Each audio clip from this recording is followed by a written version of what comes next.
सो अभी क्या करते हैं, ये जो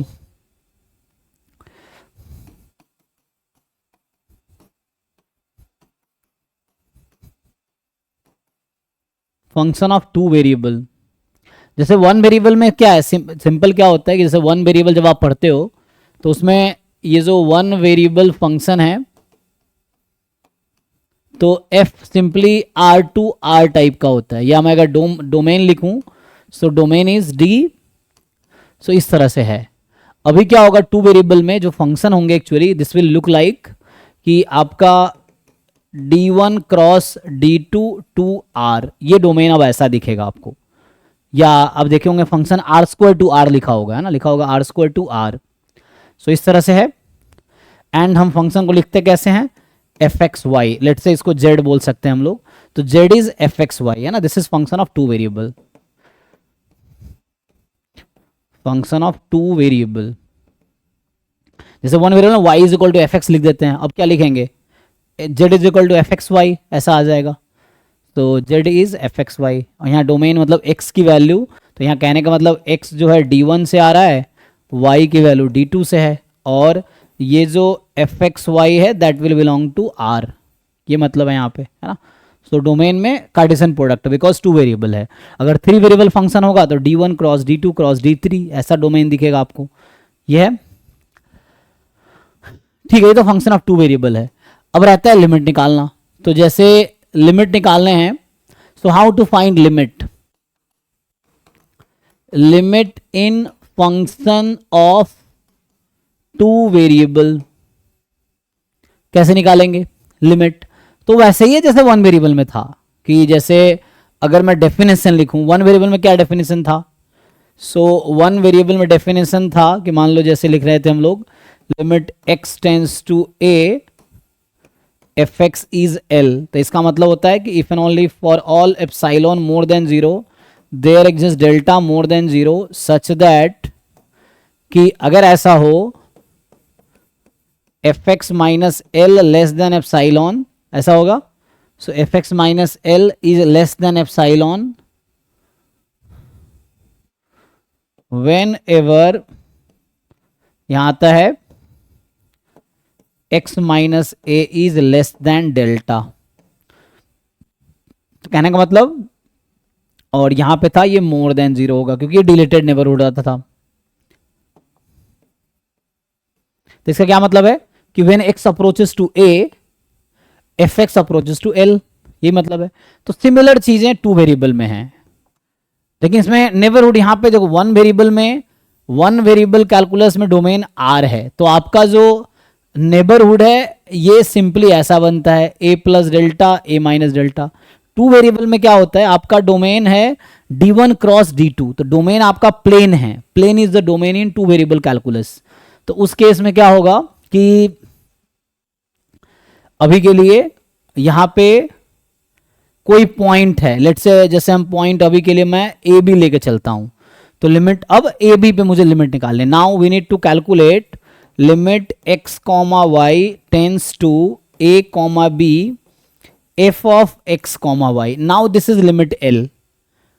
सो इसका क्या मतलब है कि X Y is in neighbourhood of A B, तो यहां पे नेबरहुड क्या होगा, है ना, टू वेरिएबल कैलकुलस में क्या होगा नेबरहुड, तो यहां पे जो नेबरहुड आपके बनेंगे that will be a point with radius, या तो डेल्टा ले लो, सो ये तो सेंटर है जो ए बी है, और ये जो भी पॉइंट होगा so you will make a neighbourhood having radius delta या एप्सिलॉन, तो यहां हम चूंकि डेल्टा नेबरहुड ले रहे हैं ए का, तो वही चीजें ए बी पॉइंट का नेबरहुड लेंगे, तो अब ये 2D प्लेन में आ गया ना, तो अब ये लाइन पे था, वन डायमेंशनल था, तो वो इंटरवल था नेबरहुड, 2D में इंटरवल एक सर्कल बनेगा, 3D में इंटरवल स्फेयर होगा, इन सो ऑन।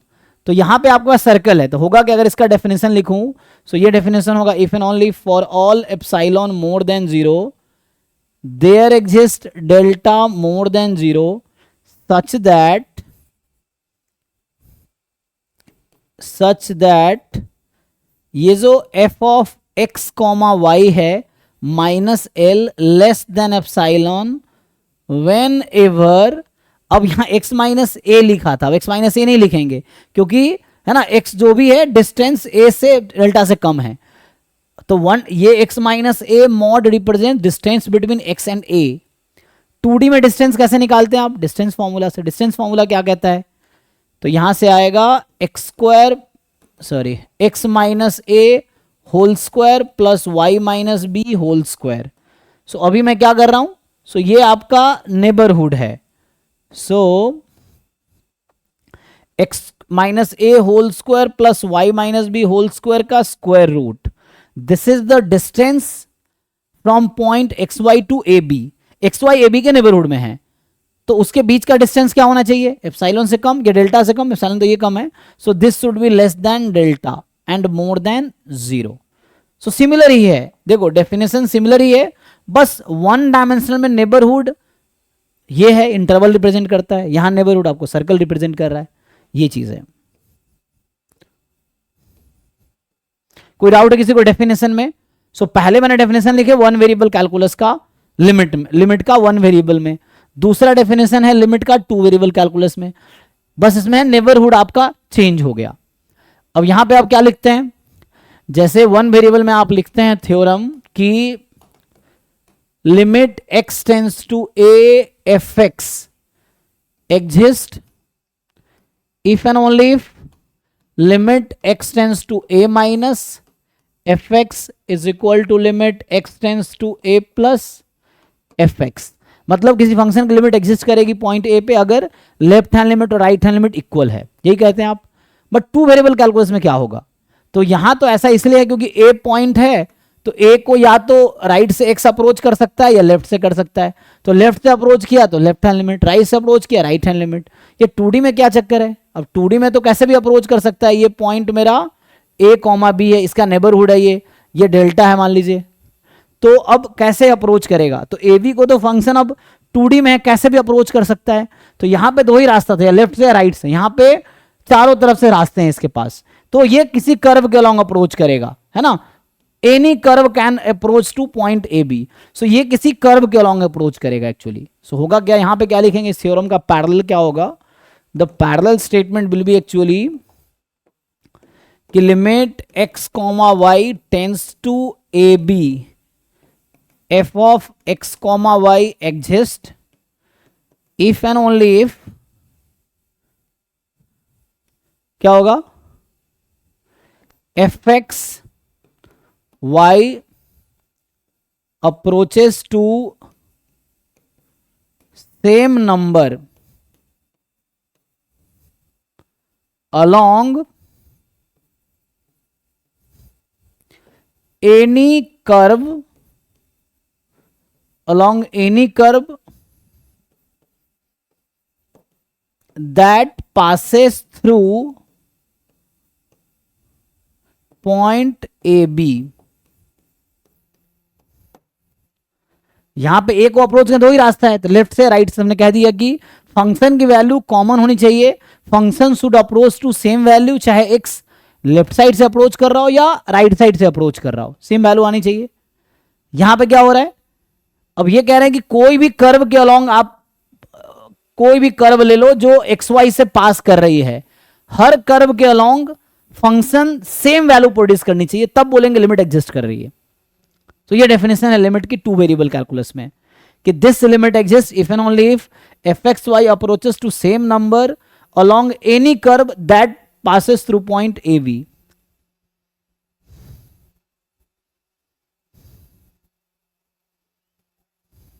है ना। तो पासेस थ्रू मतलब क्या? एक्स वाई ए बी जो भी कर्व लोगे एक्स वाई से पास करेगी। मैं इसको एग्जांपल से जस्टिफाई करता हूं। तो होता क्या है, जब एग्जांपल से आप अगर इसको सॉल्व करोगे तो लाइक मुझे अगर ये लिमिट निकालना है, limit x Y tends to 0 0, यहां आ गया मान लीजिए 2xy upon x square plus Y square. अभी के लिए ये कर्व लेते हैं जो किसी बुक में जनरली पहला एग्जाम्पल होगा आपका, ये है, मुझे ये लिमिट निकालनी है। अभी ए बी मेरा 0 0 है, a is 0 b is 0, so a b point is 0 0। अभी पुट करोगे तो ये आपको 0/0 आंसर आएगी, है ना। यहां से क्या होगा 0/0। अब ये 0/0 है तो आंसर तो हो नहीं सकता, तो क्या करना होगा? अब लिमिट फाइंड करने के लिए आपको ये सोचना पड़ेगा कि क्या मैं कोई भी कर्व लूंगा जो ओरिजिन से पास कर रही है, फंक्शन का आंसर सेम आएगी? तो यहां पे मुझे ओरिजिन के बारे में बात करनी है. So in the neighbourhood of origin we need to talk. अब मुझे कुछ कर्व सजेस्ट करो जो ओरिजिन से पास करती है. सो आप ऐसे कुछ कर्व बताओ जो ओरिजिन से पास करती. एक तो सबसे आसान है y बराबर एक्स, एक है y बराबर एक्स स्क्वायर, इस तरह से कुछ, एक है y बराबर एक्स क्यूब, ऐसा कुछ होगा जो भी है, मान लो एक्स क्यूब टाइप का. सो y बराबर एक्स क्यूब. और भी हो सकता है माइनस एक्स स्क्वायर. सो y बराबर माइनस एक्स स्क्वायर. और कोई भी कर्व ढूंढो जो ओरिजिन से पास कर रही है, y बराबर माइनस एक्स, इस तरह से. नाउ मैं आपको यह पूछता हूं कि क्या हर कर्व के अलोंग जो कि ओरिजिन से पास करी, क्या ये लिमिट सेम आंसर देगी? तो चलो एक्सपेरिमेंट करते हैं. तो y is equal to X के अलोंग ये क्या आंसर देगा, जरा चेक करते हैं. तो अब तो y x इक्वल हो गया, तो अब बोल रहे हो x tends to 0, y tends to 0. So means we are saying like x tends to 0, यही है. तो यहां से क्या आ जाएगा, 2y को x रख दो. तो हम y is equal to X के अलोंग चेक कर रहे हैं, तो y को x के इक्वल रखेंगे.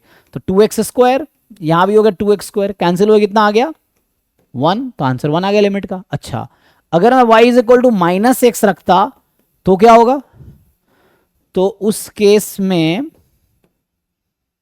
माइनस 2x स्क्वायर और यहां रहेगा 2x स्क्वायर, क्योंकि फर्क तो बढ़ेगा नहीं.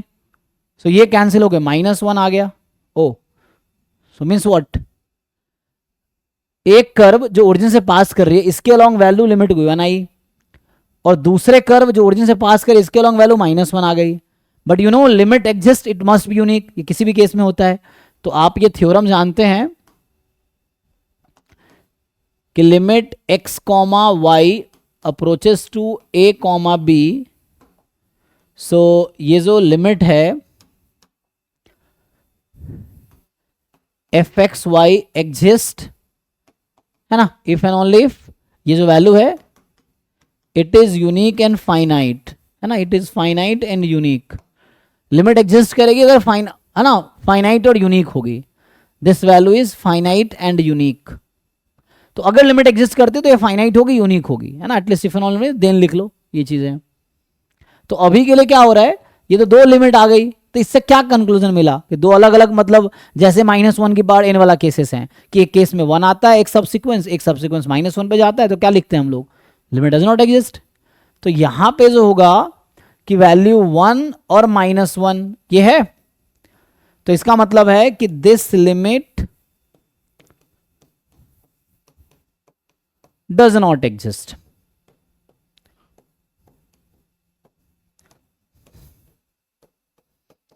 अब बुक में क्या करता है, इसी का सॉल्यूशन अगर आप किसी बुक में देखोगे तो वो लोग क्या कहते हैं, किसी को डाउट है इस क्वेश्चन में, है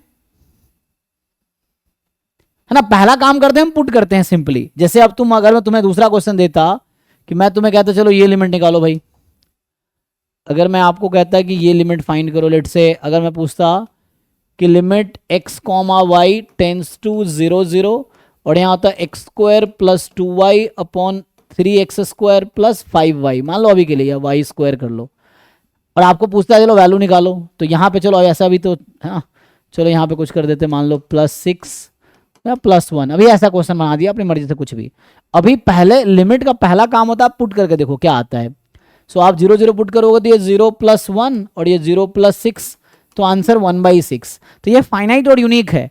तो आपको एवरी कर्व के अलोंग चेक करने की जरूरत नहीं है. चेक करने की जरूरत कब पड़ती है, यहां पे आपको हर कर्व के अलोंग चेक करने की जरूरत ही नहीं है, क्योंकि हमने 0 0 पुट कर दिया. तो मतलब एक्स वाई जब 0 0 को अप्रोच करेगी हर बार आंसर 1/6 ही मिलेगा. आप चेक करोगे तब भी 1/6 ही मिलेगा, कुछ डिफरेंस नहीं आएगा. यहां मुझे क्यों चेक करना पड़ा, बिकॉज अभी ये 0/0 आ रहा है, तो अब तो मुझे कोई और अप्रोच ढूंढना पड़ेगा. तो पहले मैंने देखा कि अलग अलग कर्व के अलोंग सेम आंसर आता है क्या. तो यही क्वेश्चन बुक में अगर आप सॉल्यूशन देखोगे, ये लोग क्या कहते हैं कि limit x Y tends to 0 0 ये है 2xy upon x square plus Y square, ये है मेरे पास. So 2xy upon x square plus Y square. So they suggest कि आप ऐसा करो, y is equal to mx ले लो. क्यों ऐसा कहते हैं, जैसे x square y degree same है डिनोमिनेटर में, एक्स स्क्वायर वाई स्क्वायर दोनों टर्म की डिग्री से होमोजेनियस टर्म है ना. न्यूमरेटर में भी डिग्री 2 है, तो ये सिंपल y को mx कर दिया ताकि एक्स स्क्वायर या वाई स्क्वायर पूरा फंक्शन आ जाए डिनोमिनेटर, इसीलिए। तो अगर ये पुट करोगे तो क्या होता है, so when you put y is equal to M X, तो ये आ जाएगा 2m x स्क्वायर, यहाँ आ जाएगा 1 plus M S square into X square, इसलिए ऐसा पुट करते हैं so that X square cancel हो जाए। तो यहाँ से अभी क्या हुआ कि ये एक्स स्क्वायर कैंसिल हो गया, तो अब एक्स तो बचा नहीं कि आप पुट करोगे, और वाई बराबर एम एक्स रख दिया, तो यहाँ दोनों लिमिट लिखने की अब जरूरत भी नहीं, क्योंकि वाई और एक्स तो एम एक्स है। तो अब just X tends to zero लिखो, क्योंकि वाई को एक्स के तो एम एक्स कर दिया ना, एम कोई भी रियल नंबर है, नॉन जीरो लेना पड़ेगा, तो एम इज अभी के लिए नॉन जीरो, जीरो लो तभी कोई वाई बराबर जीरो हो जाएगा, तब भी कोई दिक्कत नहीं है ऐसे तो।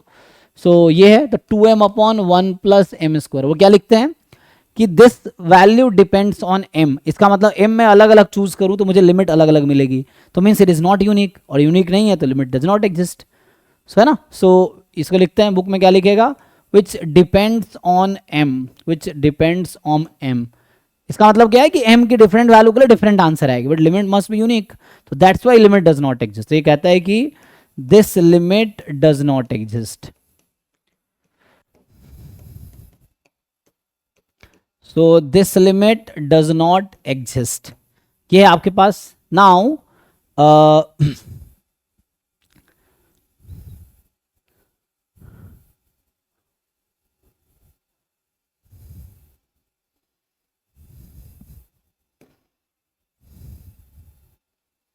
इसको एक और अप्रोच से मैं सॉल्व करता हूं। एक होता है पोलर फॉर्म वाला अप्रोच। पोलर फॉर्म में क्या होता है कि आप है ना पोलर फॉर्म में कन्वर्ट करते हैं। सो पोलर फॉर्म में जब आप कन्वर्ट करोगे, सो when you convert into polar form तो क्या होगा, तो जब आप पोलर फॉर्म में कन्वर्ट करोगे then you will have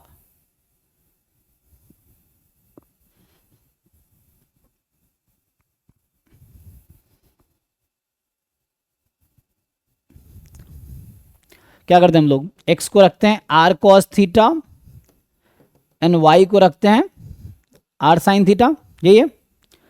so x को r cos थीटा, y को r sin थीटा, ये पुट करो जरा क्या होगा,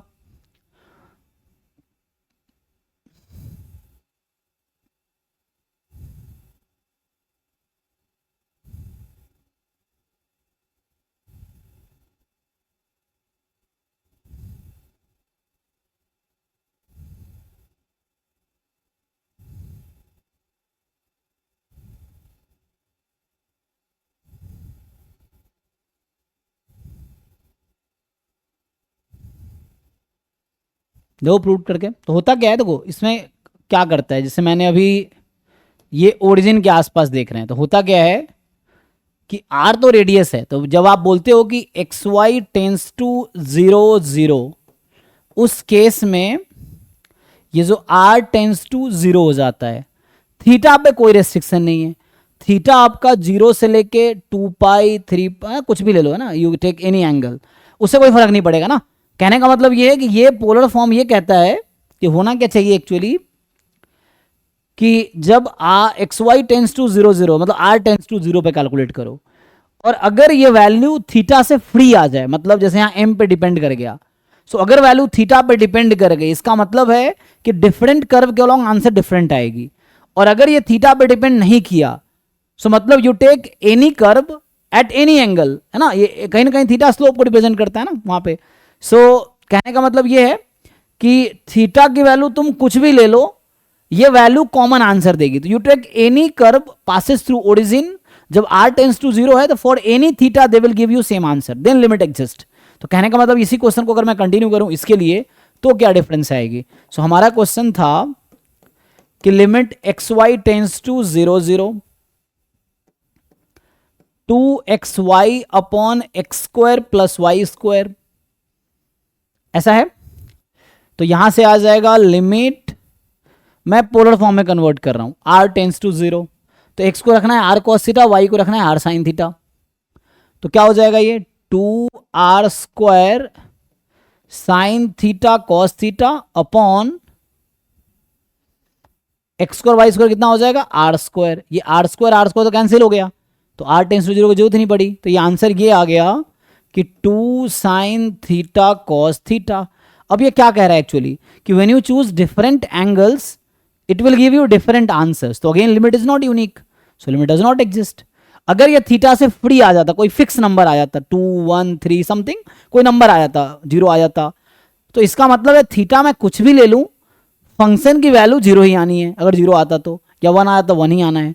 तो मतलब यू टेक एनी कर्व, चाहे स्लोप उसका कुछ भी हो, है ना, एंगल चाहे वो 0 डिग्री पे है ना, स्लोप 0 मतलब ओरिजिन पे, उसका स्लोप कोई भी कर्व का कुछ भी हो, स्टिल आंसर हर बार सेम होगा। तो ये उसी चीज को रिप्रेजेंट कर रहा है कि like you take any curve passes through origin, the answer must be unique.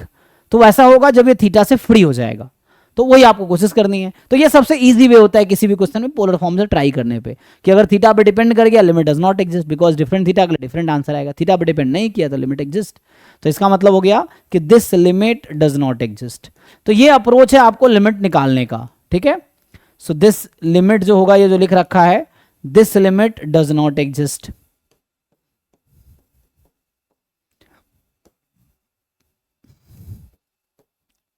ठीक है। तो मैं 3 तरीके से आपको समझाने की कोशिश, एक ही, हालांकि सब एक ही चीज है, रिप्रेजेंट अलग अलग है ना। तो जनरली इस तरीके से सॉल्व होते हैं। आप कोई कर्व सुटेबल चूज करोगे, तो ये हो गया 2 वेरिएबल में लिमिट का मेनली कॉन्सेप्ट, इससे आ जाएगा। कॉन्टिन्यूटी क्या होता है? कॉन्टिन्यूटी भी सेम ही है। अगर आप डिफाइन करोगे कॉन्टिन्यूटी इन 2 वेरिएबल कैलकुलस, कॉन्टिन्यूटी इन 2 वेरिएबल फंक्शन, जैसे 2 वेरिएबल में कोई एल हॉपिटल रूल नहीं है, कोई वैसा कोई डायरेक्ट फॉर्मूला नहीं है, आपको हर बार कैलकुलेट करना पड़ेगा। एल हॉपिटल रूल और ये सब नहीं है 2 वेरिएबल में। सो अभी के लिए continuity in 2 variable function, what is the definition of continuity in 2 variable calculus? तो सेम ही है कि अ फंक्शन एफ मान लो जिसका डोमेन है, so function F with domain d1 cross d2 to r, यही है। सो अ फंक्शन एफ जो है हमारे पास d1 cross d2 to r is continuous at point AB which belongs to d1 cross d2, जो डोमेन का है। इफ एंड ओनली सिमिलर, जो 1 वेरिएबल में है, कि limit at the point equal to function value at the point. तो यहां पे आ जाएगा limit x Y tends to A B F x Y is equal to F of A B, ये चीज है। तो लिमिट एग्जिस्ट करेगी तभी तो कॉन्टिन्यूअस होगी। तो पहले तो आपको लिमिट चेक करना है, कई बार लिमिट ही फेल हो जाएगा। तो अगर लिमिट डज नॉट एग्जिस्ट आ गया तो कॉन्टिन्यूअस होना नहीं है, ठीक है ना। तो ये सिंपल है। तो फंक्शन डिफाइन होने चाहिए उस पॉइंट पे, लिमिट एग्जिस्ट करनी चाहिए और दोनों इक्वल आने चाहिए, तभी हम बोलेंगे कॉन्टिन्यूअस है। जैसे अभी के लिए मैं 2 क्वेश्चन लिखता हूँ या पी वाई क्यू का ही क्वेश्चन उठा लेता हूँ, है ना। सो पी वाई क्यूज का ही अगर क्वेश्चन ले लें हम,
ये आगे गायब भी कर दिया है, क्या बोलना चाह रहा है।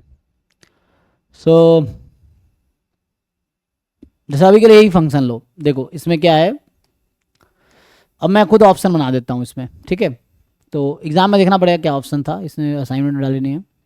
तो अगर यहाँ पे बोलता लेट्स से ऑप्शन ए है कि limit x Y tends to 0 0 exist.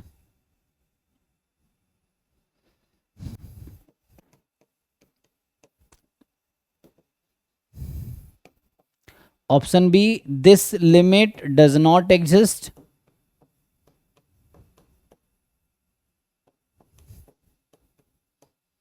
है ना, डज नॉट एग्जिस्ट।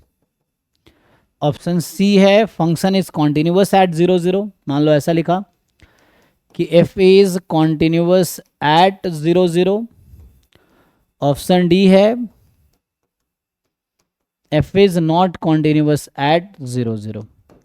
ये क्वेश्चन सिंपल है आपका, ठीक है अभी के लिए। सो समझो अभी क्या होगा। तो इसने ये कंडीशन दे रखा है कि एक्स प्लस वाई 0। तो अगर आपसे पूछा जाए व्हाट इज द एफ 0 0, क्योंकि मुझे फंक्शन की वैल्यू चाहिए कॉन्टिन्यूटी चेक करने के लिए एंड लिमिट भी चाहिए। तो व्हाट इज एफ 0 0, तो 0 प्लस 0 तो 0 होता है, तो 0 0 इस कैटेगरी में, तो फंक्शन की वैल्यू 0 है। Now xy tends to 0 0, so we know that when xy tends to 0 0 means xy deleted neighbourhood है 0 0 में। तो x 0 को अप्रोच कर रही है, 0 नहीं है, y 0 को अप्रोच कर रही है, 0 नहीं है एक्चुअली। तो इसका मतलब ये हुआ कि यहां से आंसर क्या होगा। So answer will be actually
so अभी के लिए क्या है, लिमिट यहां पे एक्स वाई टेंस टू 0 0 क्या होगा। तो आप लिखोगे एक्स वाई टेंस टू 0 0, मतलब अगेन कह रहा हूं एक्स प्लस वाई 0 नहीं होगा यहां पे। या मैं भी ऐसा कर्व ले लेता हूं जहां एक्स प्लस वाई 0 ना हो। एक काम करते हैं, so you consider a curve where X Y is not 0, ठीक है ना। तो यहां से X square plus Y square upon X plus Y, ठीक है ना। So you take a curve that passes through origin. अगर यहां ट्रिक होता है थोड़ा सा कि मैं कौन सा कर्व चूज करूं। सो अभी के लिए जैसे पिछले बार हमने कर्व क्या लिया, y बराबर एक्स, वाई बराबर माइनस एक्स। तो ये कर्व तो y बराबर माइनस एक्स पे तो डिफाइंड ही नहीं होगा, वैसा ले भी नहीं सकते। ये खुद कह रहा है y बराबर माइनस एक्स नहीं होना चाहिए। तो यहां आप कर्व कुछ ऐसा लोगे कि like if I choose a curve y x plus y is equal to, मान लो m time x square plus Y square. The first question is, क्या ये कर्व ओरिजिन से पास कर रही है। Answer is yes. आप एक्स वाई को 0 0 रखो, दोनों साइड इक्वल आएगा। तो मुझे चाहिए एक्स वाई टेंस टू 0 0 वैसा कर्व। तो अभी मैंने ये कर्व चूज किया। वो फंक्शन देख के डिसाइड होता है क्या कर्व लेना है। या आप मैं ऐसे सजेस्ट करूं दो अलग अलग पार्ट में कि एक बार एम को 1 लो, एक बार एम को 2 लो। तो यू टेक 2 कर्व्स, है ना। एक कर्व ले लो, यहां मान लो अभी 1 रख दो, और एक कर्व में लो x plus y 2 time x square plus Y square, ये है। नाउ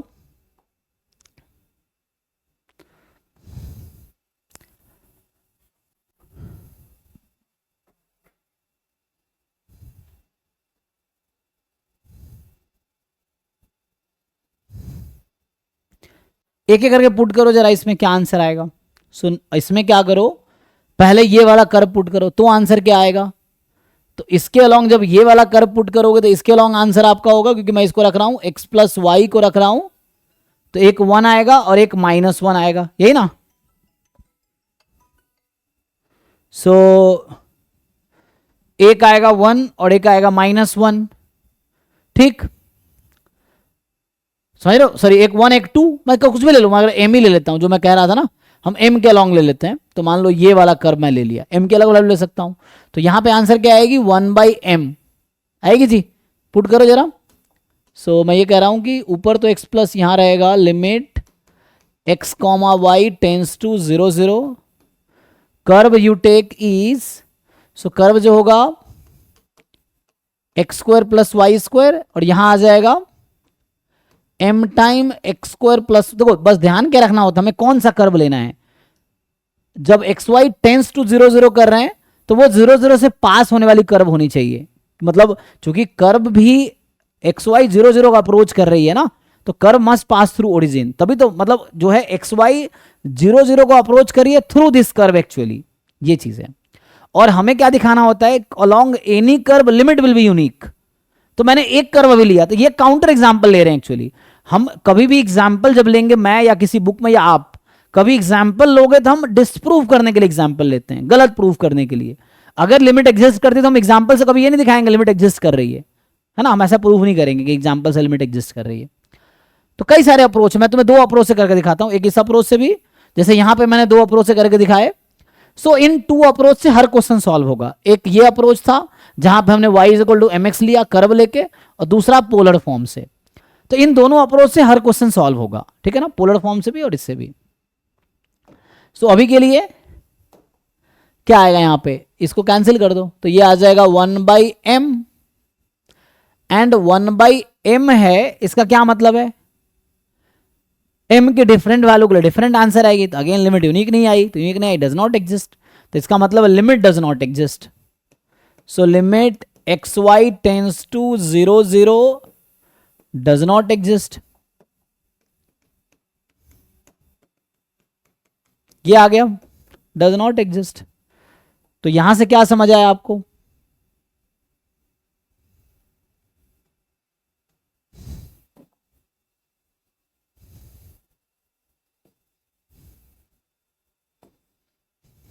तो जो एग्जिस्ट नहीं करते कॉन्टिन्यूस हो ही नहीं सकती। So f x Y is not continuous at 0 0। दूसरा अप्रोच क्या है, पोलर फॉर्म। चलो आप पोलर फॉर्म से लिमिट निकाल लो। सो दूसरा मेथड इसी क्वेश्चन का है कि आप पोलर फॉर्म से सॉल्व कर लो। सो पोलर फॉर्म में क्या करेंगे, सेकेंड मेथड में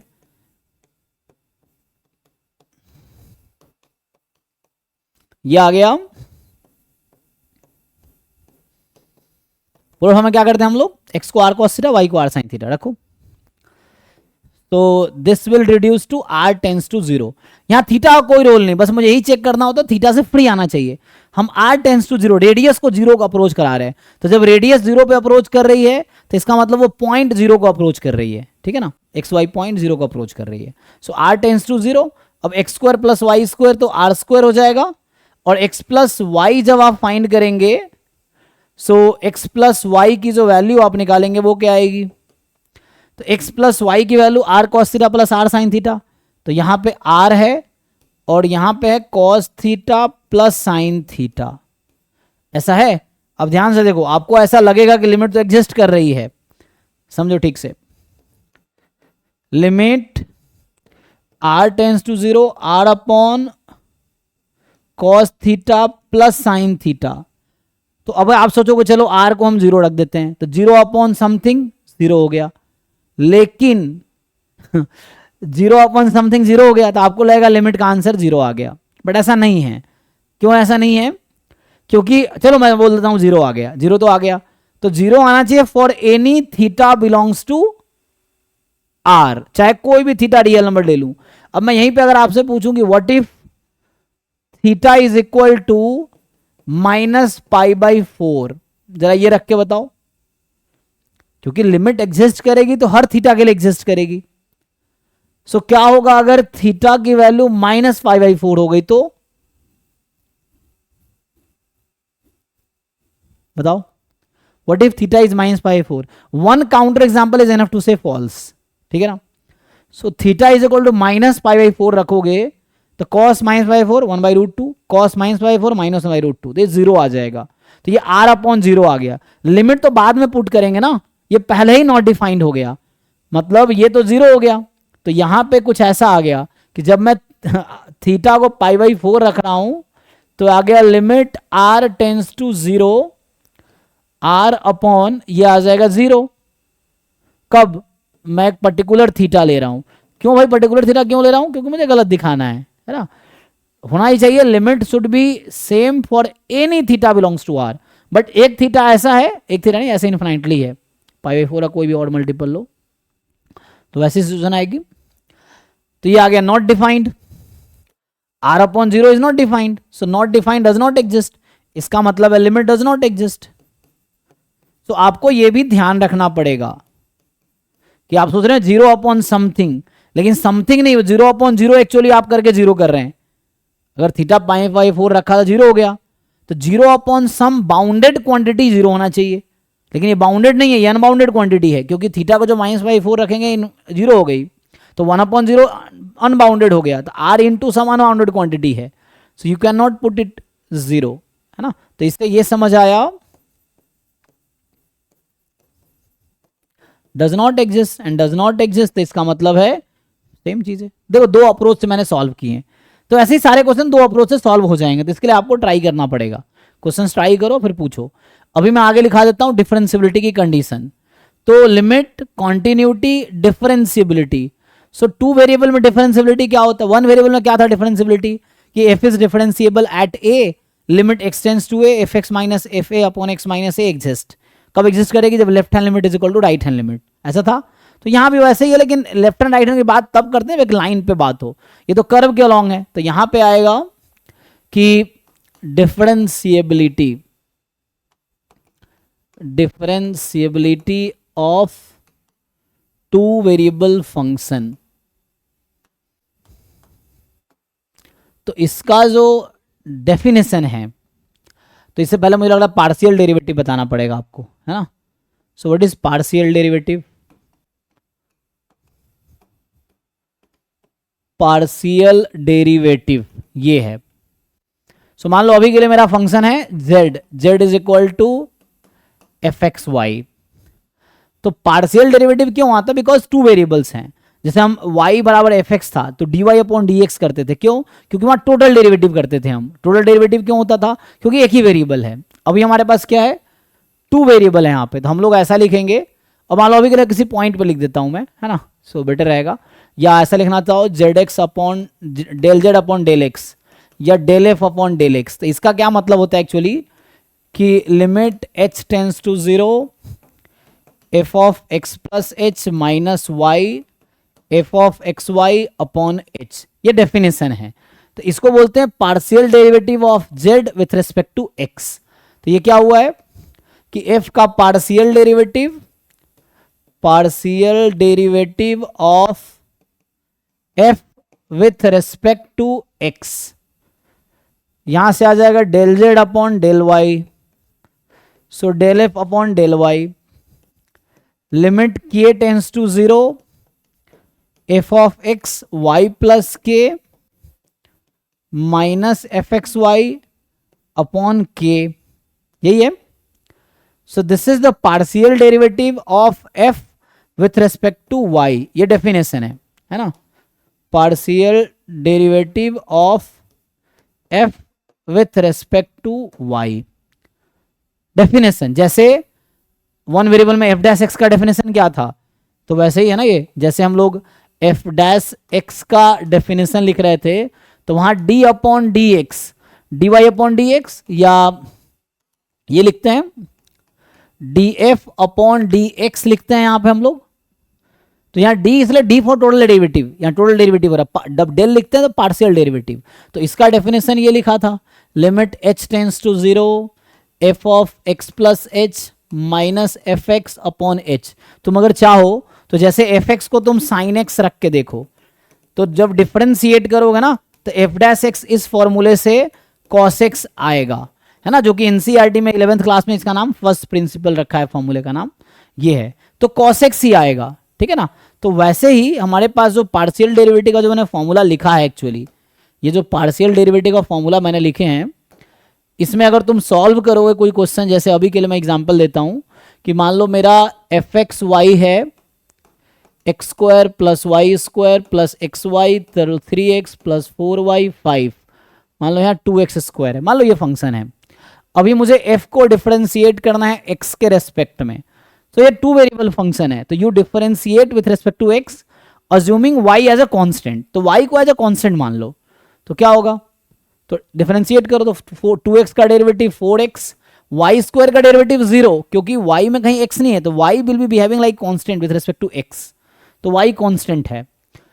तो यहाँ 1 इंटू वाई आ जाएगा, यहाँ 3 आ जाएगा, अगला 0 प्लस 0, तो ये फाइनली आपके पास आ जाएगा 4x plus y plus 3। So this is partial derivative of x with respect to y। वैसे ही del f upon del y निकालोगे तो इसको नोटेशन हम लोग ऐसा लिखेंगे एफ एक्स, इसको लिखेंगे एफ वाई, ये नोटेशन रहेगा एफ एक्स एफ वाई, तो इस तरह का नोटेशन रहेगा। सो ये क्या आएगा, इसको डिफरेंशिएट करो y के रेस्पेक्ट में, तो 0 plus 2y plus x plus 0 plus 4 plus 0, तो फाइनली आ गया 2y प्लस एक्स प्लस 4, ये आ गया आपके पास। फर्दर आगे भी कर सकते हो, जैसे आपको चाहिए एफ एक्स एक्स, तो इसके लिए मैं del 2 f upon del x square, तो इसका मतलब del upon del x of del f upon del x, इसको डिफरेंशिएट करना है। अगर ये करोगे तो इसको डिफरेंशिएट करना होगा, तो कोई बात नहीं, जो आंसर आया है इसको फिर से एक्स के रेस्पेक्ट में डिफरेंशिएट करो, तो फिर से करोगे तो ये 4 आ जाएगा। वैसे ही एफ वाई वाई भी कर सकते हो तुम, del 2 f upon del y square, so del upon del y del f upon del y. अब del f upon del y को वाई के रेस्पेक्ट में डिफरेंशिएट करो, तो ये 2 आएगा, आएगा जी, ये है। आप ये भी निकाल सकते हो एफ एक्स वाई, इसका मतलब है कि del 2 f del x del y, तो पहले एक्स के रेस्पेक्ट में डिफरेंशिएट हुआ, फिर वाई के रेस्पेक्ट में डिफरेंशिएट करो, ये चीज है।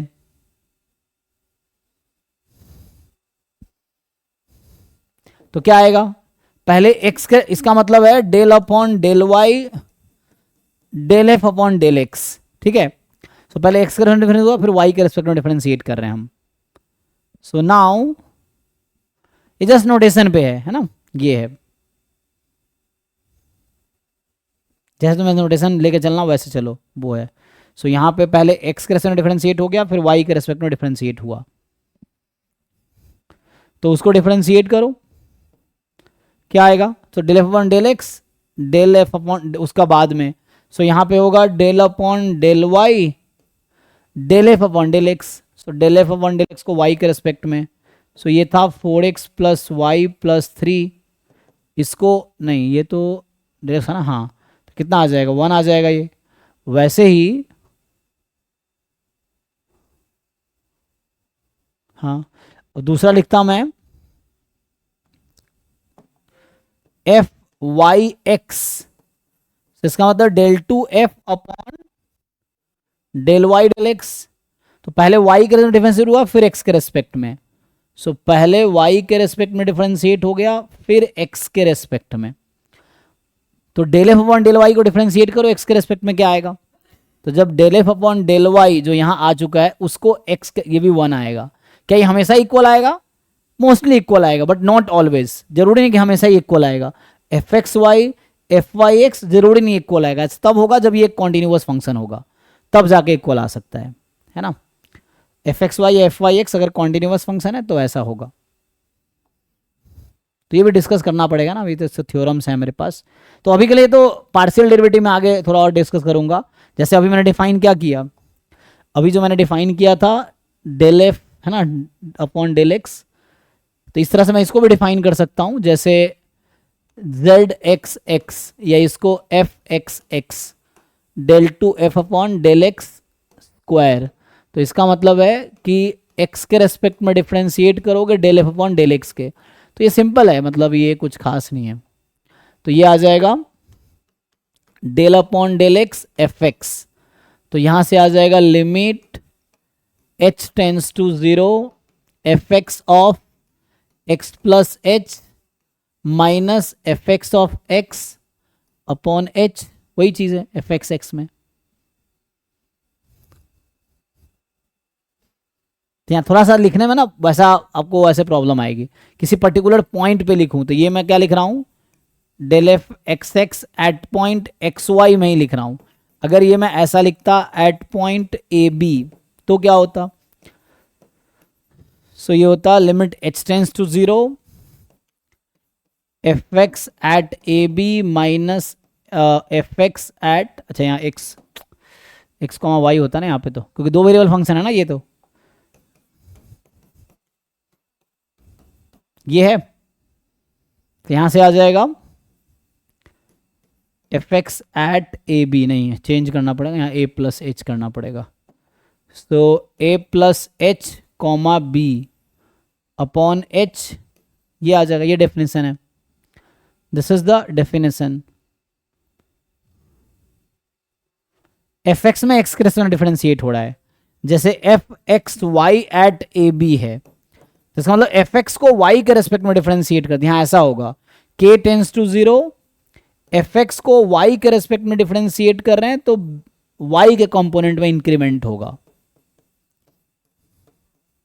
तो ये है डेफिनेशन, आपको ये समझना है कि this is definition, definition of, so better मैं यही लिखा देता हूं तो किसी पर्टिकुलर पॉइंट के अराउंड, तो आपको इजी रहेगा। ये मेरे पास है। सिमिलरली अगर मैं किसी पॉइंट के अराउंड लिख दे रहा हूं, so similarly f y y at a B, तो वही होगा, सिमिलर है। एफ वाई ए में क्या एक्स की जगह वाई कर लो। टाइम है कि नहीं, बाकी मैं अगले क्लास में कराऊंगा, नहीं तो एक दो क्लास और दूंगा, उसके बाद आगे कंटिन्यू करेंगे। तो टाइम तो ऐसे हो गया है, तो ये लिख के मैं स्टॉप करूंगा, फिर अगले क्लास में यहीं से कंटिन्यू करूंगा। Differentiation, partial differentiation and differentiability, है ना। तो यहाँ से आ जाएगा, अभी मैं लिख देता हूँ इसको बस, k tends to 0 f y at a b plus k f y at a b upon k, ये डेफिनेशन है एफ वाई वाई का। ऐसे ही अगर एफ एक्स वाई करते हैं तो लिख दिया एफ वाई एक्स। सो वाई एक्स का मतलब है पहले वाई के डिफरेंशिएट हुआ फिर एक्स के रेस्पेक्ट में, तो वाई के रेस्पेक्ट में डिफरेंशिएट हो चुका है, अब एक्स के रेस्पेक्ट में कर रहे हैं हम लोग, तो यहां इसमें ऐड होगा क्वांटिटी।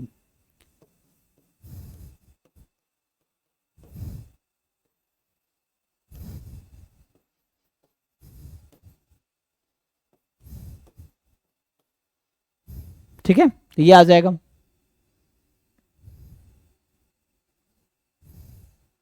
तो ये सब डेफिनेशन है पॉइंट के अराउंड, जैसे ये भी मैंने जनरल लिख रखा है, आप ये पॉइंट के अराउंड भी लिख सकते हो इसी चीज को। The same thing can be defined around a point. So f x at a B, तो ये होगा limit h tends to 0 f of a plus h comma b minus f a b upon h, और f y at a b, so limit k tends to 0 f of a comma b plus k minus f a b upon k, ऐसा आ जाएगा। ठीक है, तो ये सब easily find किया जा सकता है किसी फंक्शन में।